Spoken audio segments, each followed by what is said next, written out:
Hey everybody, Captain B-Nard here with your BHDL2 Week 2 recap and Week 3 preview. So, we're just going to go ahead and dive right into it here.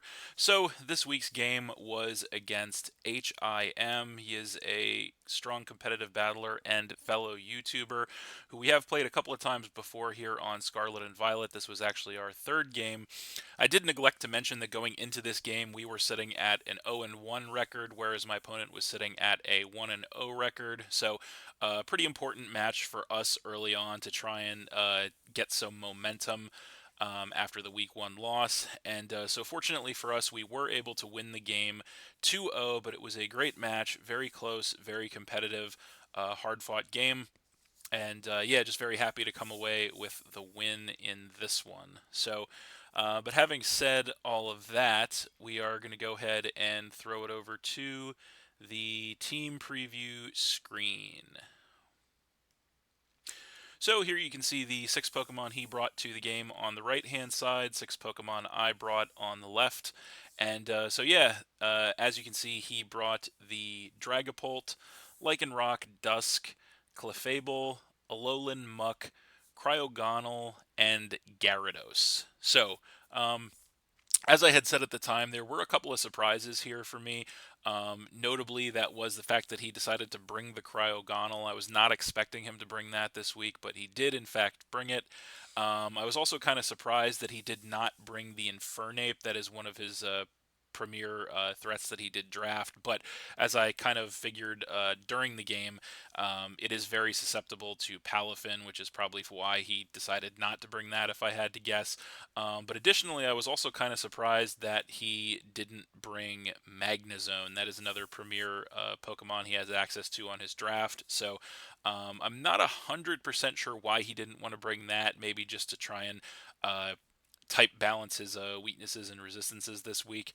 Um, but yeah, I was kind of surprised not to see that as well. So, looking at my team that I brought, you can see I brought the Wigglytuff, Mudsdale, Poltegeist, Kilowattrel, Palafin, and Ogerpon Hearthflame form. So, again, I haven't really fallen into too much of a pattern since it's very early in the season, so I can't really say what would or wouldn't be a surprise here.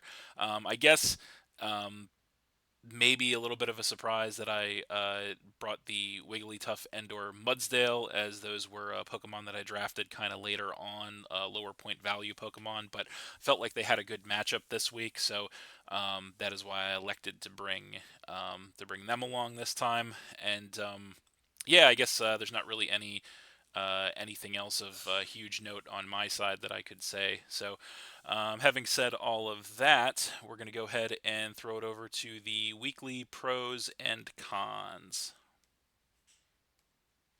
So as you can see here, that is not a typo. We have only pros this week for this game, 4 of them actually, so we're going to go ahead and go over them right now. So, as you can see, the big pro of the week here is going to be we won the game 2-0 as previously mentioned, and of course, as I said before, that is always going to be the big pro of the week whenever we win the game, because obviously every win we achieve is going to get us that much closer to make it to the playoffs, which is of course our big goal every season we enter a draft league. So very happy to get the win. Also, obviously, to kind of offset the loss from week 1, which was a particularly sour loss, as I had mentioned. So definitely nice to kind of get on track here with a win. But other pros of the week here are going to include the fact that this was a very competitive game, as I had kind of mentioned before. I feel like both my opponent and I played very well in this game. I feel like it was a pretty even match on paper, and it was just a really hard fought game all around. It was quite the roller coaster of a match, actually, which I assume everyone watching this has already watched the game. But it was definitely a very good match, and very well played and hard fought on both sides, I believe.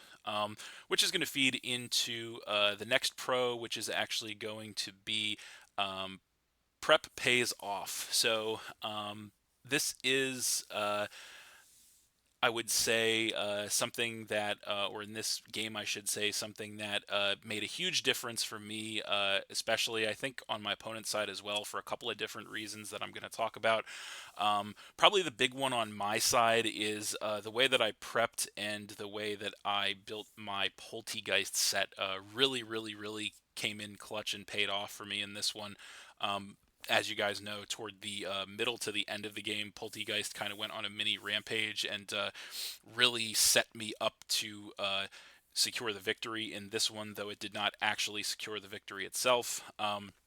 But that largely had to do with the way that I prepped the Poltegeist set. So, having specifically the investment in HP and not full investment in speed that I had may have quite possibly saved me, and I believe actually did save me in a few different instances as far as surviving attacks with Poltergeists, and also having the strength sap on deck rather than coverage.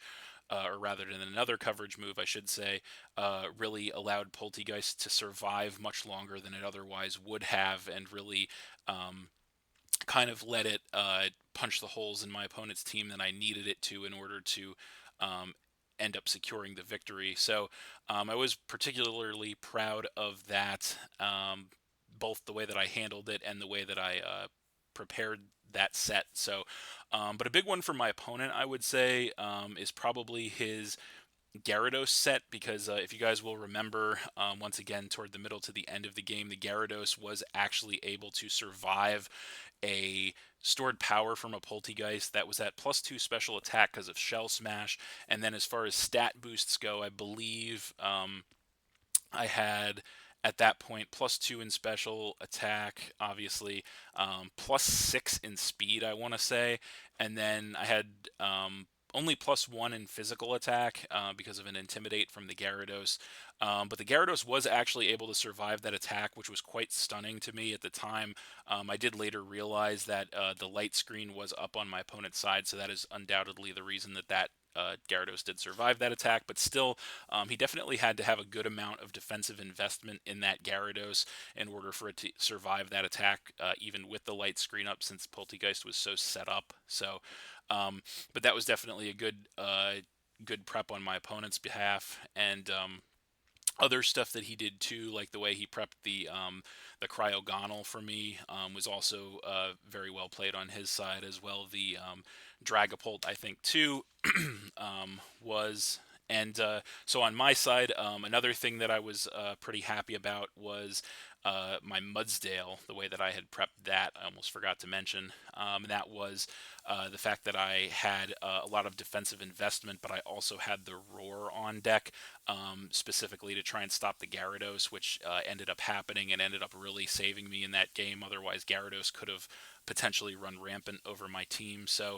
Um, so yeah, that was definitely a big plus for me, and I was definitely very happy that I had made those sets specifically the way that I did. So, um, and finally, the last pro of the week here is going to be the fact that there were very minimal hacks in this game. So, probably the biggest hack of the game was turn one, where my opponent um, actually led with the um, Dragapult, as I led with the Wigglytuff, and then or I should say I led with the Palafin, but then turn two, as I had switched out into the Wigglytuff, my opponent had brought the Clefable in. I had went for a Thunder Wave just to get a paralysis on something, as he had no electric immunities on his team.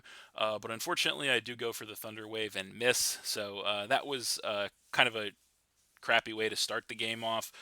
Fortunately, it didn't end up mattering too much, as we were still able to secure the win, obviously. But at the time, that definitely stung, and that could have been a potentially a bad thing for us. It definitely would have helped having the Clefable paralyzed, because then we could have potentially got some power hacks against it, and things might have gone a little smoother for us in the early stages of the game had that thing been paralyzed. But just kind of is what it is. That was really the only hack, I think, of any consequence that happened in the game. I think I might have got a crit, maybe even two crits, at some point later on in the game, with the Poltegeist against his Pokemon that had like no HP left after I was set up. So I know for a fact that those didn't matter. But all in all, very minimal hacks in this game, which is of course what you like to see. You like to have a nice clean game with not much of that going on. So, but like I had said before, no cons of the week this week, just because I thought that this was a great match. Very competitive, as I said, very well played on both sides, both in prep and in actual gameplay. Minimal hacks as well. So really, I don't have anything bad to say about this game. And of course, with this win, the Pidgeys do climb up to a 1-1 record. Moving forward in the BHDL2, which is, of course, good for us. So, speaking of moving forward in the BHDL2, that is going to lead us to our Week 3 opponent. And that is, of course, going to be Emerald Miner. So this is a player, another strong competitive battler, a seasoned draft league participant, and as well fellow YouTuber. And so here is a snapshot of his team this season. And so as you can see, he has an absolutely powerhouse team, what many would consider to be one of, if not the top draft in the league once again, actually, for 2 seasons in a row. This guy, as I said, is a very seasoned draft league participant, so does really know how to draft those solid teams top to bottom. And so he's got a lot of high point value threats here, like the Iron Valiant, the Heatran, the Ogerpon Wellspring form, and even the Toxtricity with the ability to Terra as one of his 2 Terra captains. So that is definitely a big potential threat. But he does have a lot of defensive utility on this team too, with the Mandibuzz, the Toedscruel, the Frostlass, even the Pink Urchin. I almost forgot about the Hawlucha as well, as far as you know, potentially lethal offensive threats. And as you guys can see, as you may be able to recognize, this team, for one reason, does look a little familiar, and that being he has on his team 2 former Philadelphia Pidgeys from Season 1, here, of course, being the Hawlucha and the Pink Urchin, and he has that overall mini electric terrain strategy on the team with the 2 of them, plus a future Paradox Pokemon. In his case, it is Iron Valiant. So this is actually going to be a pretty interesting game for a few different reasons for us. But the big one that stands out, obviously, is that we are going to have to try and figure out a way, if he decides to bring that strategy, of course, figure out a way to counteract the very strategy that we used to great success here in Season 1 of the BHDL. So that is definitely a very interesting dynamic. But additionally, he also has, as I mentioned, the Ogerpon Wellspring form, which is interesting because we have the Ogerpon Hearthflame form. So a little bit of an Ogerpon face-off as well here. So it's definitely going to be an interesting match. This is definitely going to be an uphill battle for us as well. So we'll just kind of have to do our best and see what happens here. But yeah, that's pretty much it for this one. So thanks for watching again, everybody. Hope you all enjoyed. Please hit that like button, leave a comment, and or subscribe if you did enjoy, and stay tuned for more new videos in the future. So that's it, and we'll see you next time.